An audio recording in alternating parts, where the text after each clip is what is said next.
नमस्कार, मी सचिन गबाने आपलं स्वागत करतो न्यूज टॉप 9 या बुलेटिनमध्ये। बुलेटिनची सुरुवात करूया दिवसभरातील मोठ्या टॉप 9 घडामोडी।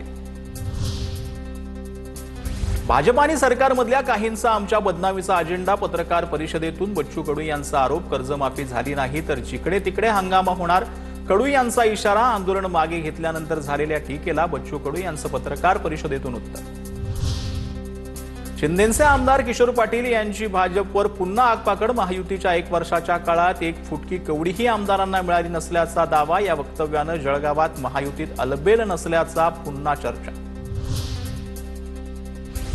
तर जळगावात युती करू म्हणणारे भाजपा नेते कधी पलटी खातील याचा भरोसा नाही। पाचोरा येथील मेळाव्यात शिंदेचे आमदार किशोर पाटील यांचं वक्तव्य। शिवसेनेच्या 5ही आमदारांनी ठरवलं तर जळगाव जिल्हा परिषदेवर शिवसेनेचा अध्यक्ष बसेल। पाटील यांचं भाजपला थेट आव्हान।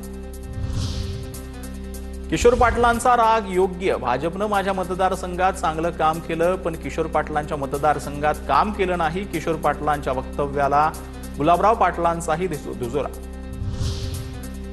किशोर पाटलांच्या मतदारसंघात भाजपच्या लोकांनी काम केलं नसतं तर असा निकाल नसता। प्रवीण दरेकरांचं प्रत्युत्तर, तर महायुतीत लढणार, मुख्यमंत्र्यांनी भूमिका स्पष्ट केल्याचंही दरेकरांचं वक्तव्य।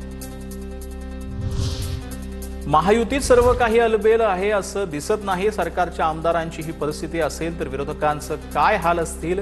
किशोर पाटलांनी केलेल्या वक्तव्यावर एकनाथ खडसेंची प्रतिक्रिया।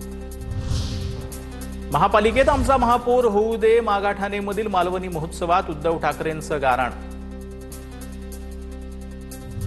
ठाकरेंबाबत पत्रकारांनी विचारलेल्या प्रश्नाला शिंदेंनी उत्तर देणं टाळलं। महापालिकेत आमचा महापौर होऊ दे असं मागाठाणेतील मालवणी महोत्सवात उद्धव ठाकरेंनी गाराणं घातल्याबाबतच्या प्रश्नावरती शिंदेंनी उत्तर देणं टाळलं। आता सर्व दुकानं बंद झाल्यानं साकडं घालण्याचं काम जोरात। उद्धव ठाकरेंच्या गाराण्यानंतर प्रसाद लाड यांची टीका।